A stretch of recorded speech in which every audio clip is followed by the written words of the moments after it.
What is up? Thank you for coming to my channel, Prison POV.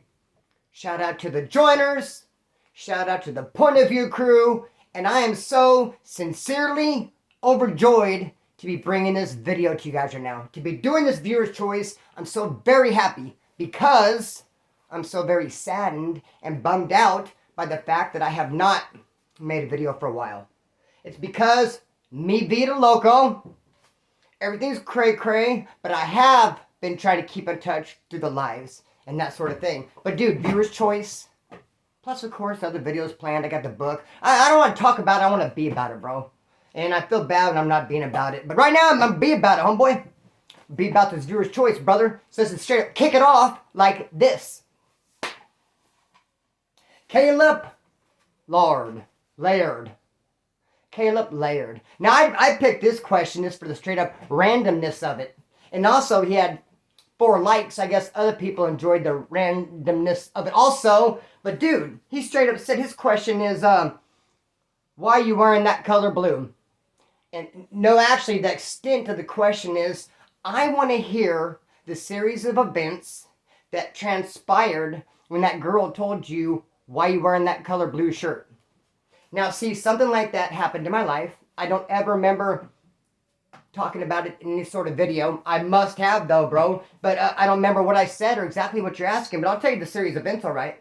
I will tell you the series of events. I was at my grandma's house. My cousin Scrap Diego got it in his head that he wanted to do an open mic night. He's a rapper. So he got a hold of these 2 chicks. We're going to drive him to LA. He thought for sure there was going to be clubs with an open mic night that he can go in, grab the mic, and just start rocking. He wanted me to go with him. I'd been working for this company called Valley Sun. I was wearing a blue Valley Sun shirt. Me and the old lady were fighting. So I was at my grandma's house. My cousin came through with these 2 chicks. We went out to the car. I did a leña, homeboy, you know what I mean? I threw up all over the car. They got mad, said it smelled real bad. They were drunk. They didn't appreciate the smell. I didn't think it smelled at all. We ended up going to LA, getting lost. Never did find a club. Never did do open mic night. And throughout the evening, not throughout, at one point in the evening, the girl did turn to me and say, why are you wearing a shirt that color blue anyway? And it was like a plain blue, like a work shirt. And I was taken back by it. And also like, wow. Good memory, because I must have told that like years ago, and I don't even remember telling it. And you do. So hey, hope that answers your question. Ballycloran, update on Nick. I'll give you an update on Nick.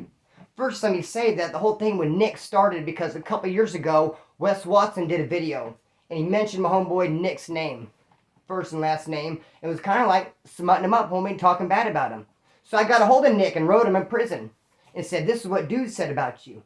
And he wrote me back his response, and I made a video, and I said, this is Nick's side of the story. And then after that, I just started writing him, sending him some packages, and everything was cool. He caught 4 more years for assault on a pimp. I was trying to have his back. But then, I had a question for him.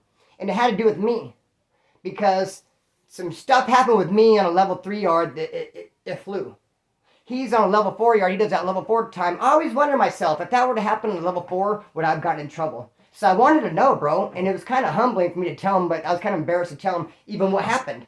I was going to tell him everything that happened, let him know that on level 3, I didn't get in trouble. Would I have on the level 4? But first I was like, hey, bro, I'm going to ask you a question. So when he saw that, I don't know how he took it, but he replied, he wrote me back and said, dude, you made things weird with that. You made things weird by saying I'm going to ask you a question. I guess I don't know if he has a guilty conscience. I don't know what he thought I was going to ask. And then I wrote back like, no, bro, does this have something to do with me? And like, the letters just fell off, and I think he's out by now, and ruh-roh, I mean, oops, I mean, that's why, like, letters and texts and stuff, like, homie, you can't see, like, the spirit behind it. That's what happened there. Kris E, have I ever been involved in a hunger strike? How else can you mess with the cops? I have not been involved with a hunger strike. That would suck ass, because even when you're eating the state food, homeboy, you're still hungry. I couldn't imagine eating nothing. There's something about being stuck in a cell, dude, that just makes you hungry. Bro, I have not had to do that. How can you mess with cops? By doing cell extractions. You board up your cell, the glass window, you board it up, the cops can't see in, they're going to get mad, they're going to come and get you.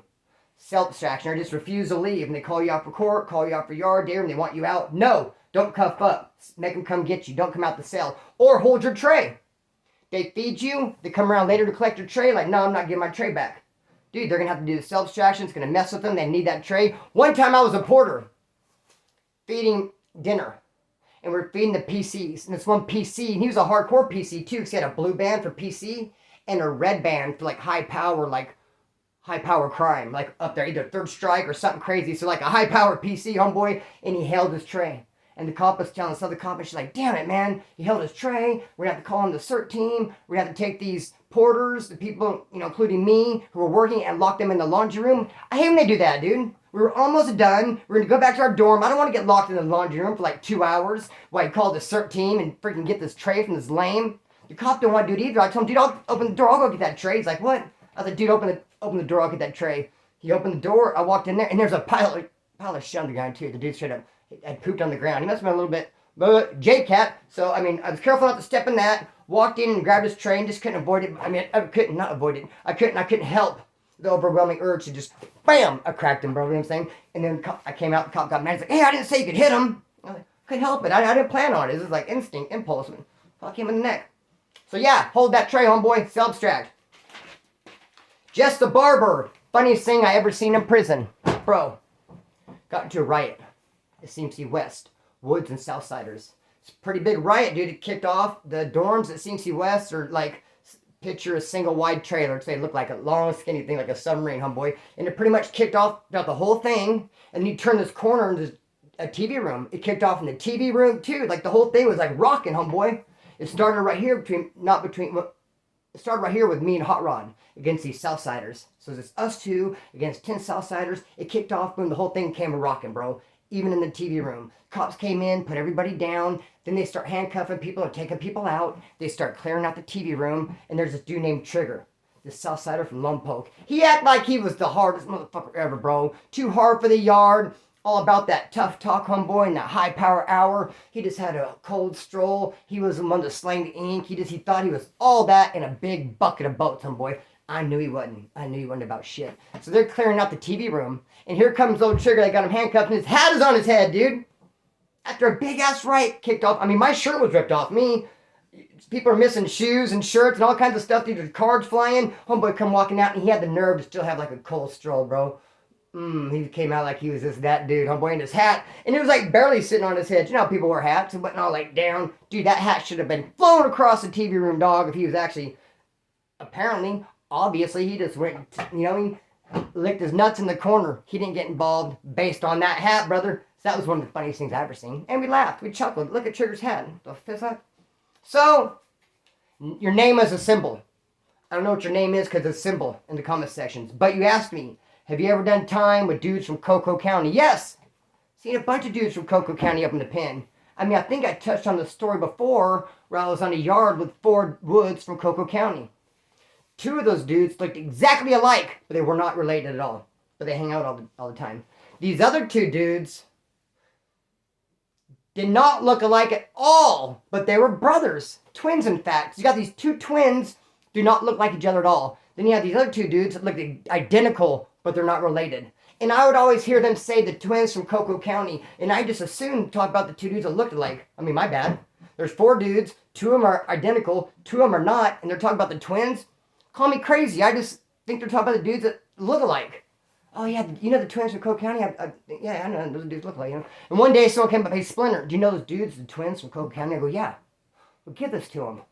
Okay, cool. Went and gave it to the wrong person. And I got in trouble. It's like, wait a minute, my bad. I didn't know that the twins were the people who didn't look alike. I just, by default, went to the dudes like, and have get in trouble for that one, dude. Know what I mean? Can't do nothing right. So, Haunted Bathtub. And you win the award for the coolest name. Haunted Bathtub. Are Woods dictated by the back? Are they obligated to do hits? Absolutely. The Woods are the foot soldiers, homeboy. I mean, it used to be, Laura had the front. But when they got slammed, it'd be the NLR had the front, and then the Woods were the foot soldiers. Then NLR was the back, and it said the skinheads had the front, NLR had the back, Woods were the foot soldiers. So yeah, of course, Woods were controlled by the back, obligated to do hits. When I was a Soledad, I did that assault with a weapon. It's because I got a kite from the hole. Saying, whoop, handle this. I handled it. Kite from the hole. So yeah, definitely, homeboy. Tartan Spartan. Best removal I was a part of. How did it go down? this dude from NLR showed up in county jail. He was already in trouble. He was already going to get dealt with. He was already going to get removed.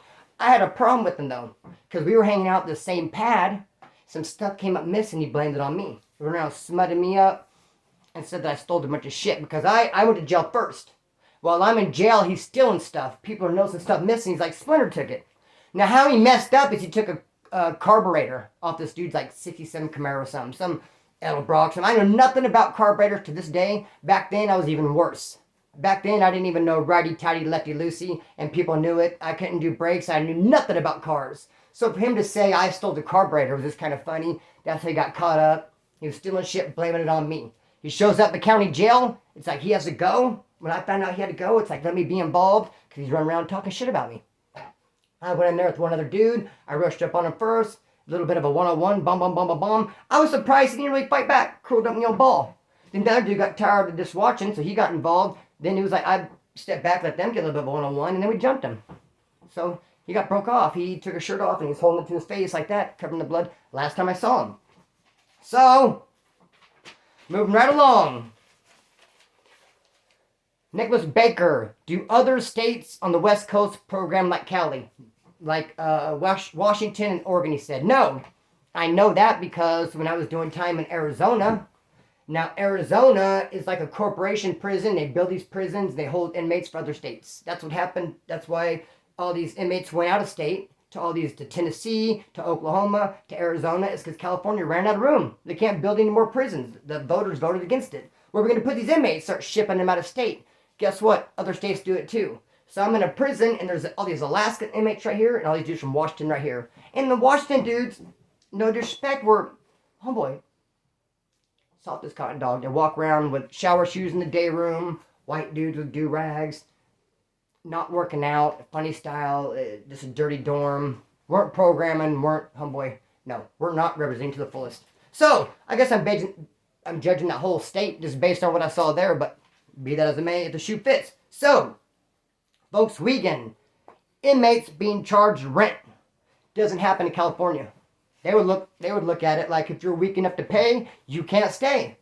If you're the type of dude that's actually going to pay someone some rent, then homeboy, you cannot stay. You're going to get the brakes beat off of you. You're going to have to go. Only soldiers can stay. Only dudes that are down to ride. We're not going to have some dude occupying a bunk that's paying rent and just weak as puppy piss. You'd have to get the fizzuck out of there. However, I heard through the grapevine that F-Pod in Kern County Jail, where the North Daniels are, they will not send real active woods there. They won't send any kind of white dude to F-Pod that has any kind of racial tattoo or any kind of belongs to any kind of organization. They like to send the first termers. They like to send the knacks, for lack of a better words. And I heard sometimes those white dudes get in there. They don't even know what's going on. And the North Daniels were charging rent. But I've had North Daniels tell me no. We wouldn't take advantage of people like that and charge them. So there you go. Cog face, Canog face. Big bad dude, but buckle when it comes to that knife play. Canog face says, hey, you ever met some dude that is big and bad and you can sling them the hands? I'm pretty with the hands and buff, but got scared when the blades came out? Yes, and I was a saw dad. Big bad tough dude from Fresno. I already know his homeboys tried to do a 3-on-1 on him in the lane of reception, and he ended up turning around and they came up short, put that way. So his reputation preceded him. He was big and bad and all that, and a big bucket of boats. And he asked me, we were all locked down because there's things with the Northerner. He's like, hey, I need to get one of those things. I don't think he expected me to say, I got you on one. He's like, whoa. He said he needed one. I said, I got one for you. And he was like, shocked to hear that. And he's like, oh, okay. He never asked for it again. I just a couple days later, like, hey, shoot your line. And I got it to him. Then when he had it, he only had it for a day or two, and he lost it. He said he tried it because he had what they call the yard side cell where you could see the yard. He said he tried to hide it in his window and it fell on the yard. He threw it on the yard or he broke it and threw it. He did whatever. He got rid of it. He was scared to have it, homeboy. And he said, look, I apologize for losing that. I'll take my issue. If you want to have the homeboys run up in my cell or beat my ass in medical, however you want to do it, I'll take that issue. I'll take that 23 seconds. I don't have that piece no more. I knew he got rid of it. He got scared. He's only asking because he didn't think I had one. So yeah, I have seen dudes. And I've also seen big, bad, tough dudes scared to fight. There's this big old buff dude. He's in there for steroids. He was crying every day like I'm working out, getting smaller. Because I'm used to taking... We had a 2-on-1 some dude. Because this dude kept harassing the Southsiders for 3 ways and for phone time to call his old lady, crying over his old lady. The Woods decided to get that ass. So it took me and steroid dude in there. We're supposed to go in there in 201. I start bombing and dude the stand back like, and I go, dude, start punching, bro. The hell said 201, not a 101 while you freaking stand there and clean your fingernails, dog. Get busy. And he was like, you're hitting him? I'm like, yeah. Homeboy, if you had a heart, you'd be dangerous. Your heart straight pumps Kool-Aid. So yeah, that's what's up with that. Hang on, little Mander. Here, Mander. Okay. Scene head 33. Scene head 33. Who am I boxing and how can I see it? I am boxing Tony. From stories written by a current prisoner, it is on and cracking. Bro, GTA, homeboy, I'm going to represent to the fullest. I'm going to get that ass, dog. I'm going to win that boxing match. You guys will be able to see it on pay-per-view. It's not going to be for another month and a half or so. And you're going to see a lot of workout videos on my behalf. You're going to see me talking about it. So we'll be talking about it. We'll be getting into it. You can participate, dog. You guys can work out with me. We're going to do the damn thing. I'm boxing Tony. Story is written by a current prisoner. Better believe that. So Collins, my homeboy Collins, he says, veterans in prison. What's up like the dudes from the armed forces in prison? Not really a thing. So, I mean, I'm sure there's been plenty of times there have been veterans. I didn't even know they were veterans. It's not like people come in and be like, hey, I'm a veteran. No, I do remember a time, maybe even a couple times, dudes have pretended to be Navy SEALs. Should come in, I'm a Navy SEAL. And people start asking the questions and they just, bro, no, they weren't. So I remember though this dude named Rebel from Long Beach. He was a Wood. And he kept having problems with skinhead whilst reception. So Rebel, this white boy Wood from Long Beach, was going to fight this skinhead. They were talking a lot of shit back and forth. And this skinhead slept over by me, and I heard his comrades pumping him up. And tell him, though, be careful, though, because Rebel has been in the armed forces. He was in the army. Like, be careful, because he's trained with hands and all this kind of stuff. I never thought about it like that. I guess those dudes go through a boot camp. I'm not sure, and they learn how to do some hand-to-hand. I'm not sure how much of that they remember. The chair's bugging me a little tiny bit. I'm not sure how much of that they remember and retain, and I don't... But, so I remember the thing with Rebel. I remember some dudes pretending to be Navy SEALs. But a veteran in prison, not really a thing. Michael Hill. Michael Hill says, a guy in there found out his girlfriend or wife was cheating, and what did he do about it? Yes! Bro, very common. But one time in particular, I can remember, this dude, his old lady was cheating on him. He couldn't read. He couldn't read or write. So, but his old lady would write him, knowing that the homeboys would read it to him, which makes it that much more cold-blooded. Because she wrote him and said, hey, I'm cheating on you. I left you. I'm with this other guy. I don't want to be with you no more. And the homeboys are reading it to him, and he thinks they're playing. Like, nah, quit playing, bro. Like, dude, no, serious, for real. On everything. Skin it, dog. Know what I mean? For real, dog. Your old lady don't want to be. This is what it says. Take it to somebody else. I mean, can you not read any words? Can you sound that out? I am on. On. Not G1, homeboy. Not on a G1. I'm gone, brother. She don't want to be with you no more. So after he finally made him buy it, finally convinced him, then it was time to answer back. He didn't know what to say. He didn't want to dictate nothing. Dude's like, what do we say? So then homeboys had to get real creative with it. A couple homeboys. They got thick, dark coffee, went in the corner, made like a day of it. Like, what do I don't know what to say. So, in regards to you and your slanginess and your scantless activities, and they just really put down, do Cobra and Swell. Look, what are you guys saying? They're pretty much like, hey, hang on, leave us alone. We're like, So yeah, that was a cold-blooded one. But yes, all the time, bro. All the time is pretty common. Because a lot of times, those chicks, how do I say this? And blah, blah, blah. I don't know what I'm trying to say. A lot of times, homeboys will just date the hood rats. And what can you expect out of them? You're dating some chick that's already been with 5 of your homeboys. It's not like it's not like you lost your old lady. You lost your turn, basically. So, with that being said, I'm going to read a chapter now. I'm going to upload this video for you. Then you have a chapter out of the book. I apologize for the lack of content. Love you guys with all my heart. Cut the string, let it fly. Peace.